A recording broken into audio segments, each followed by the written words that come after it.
Une prise de parole très attendue, rares sont les absents dans les travées du Parlement. L'ordre du jour est bousculé pour entendre la secrétaire d'État après les révélations de la VRT. Je comprends l'émoi suscité par ce reportage.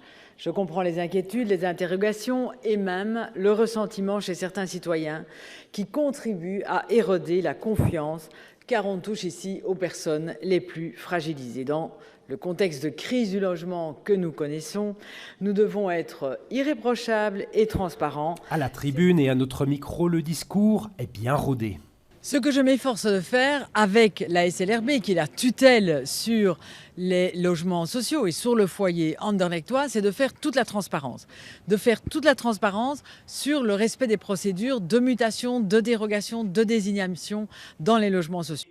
Mais pas suffisamment convaincant pour de nombreux députés, l'opposition réclame en urgence une commission d'enquête parlementaire. La commission d'enquête nous donne les pouvoirs, si vous voulez, d'un juge d'instruction, avec effectivement tous les moyens qui sont à disposition pour aller chercher l'information là où elle est. Finalement, Anders CMR décide qu'eux aussi, ils déposent leur propre texte, quitte à froisser leur partenaire PS.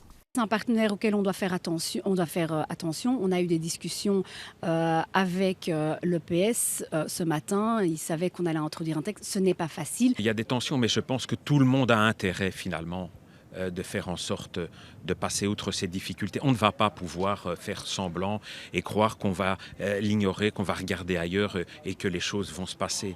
Un vote est prévu le 1er juin sur les 2 propositions de texte. Ils doivent être votés à la majorité, mais ce n'est pas gagné. Côté PS, on espère que d'ici le 1er juin, la tension soit retombée, mais là non plus, ce n'est pas gagné.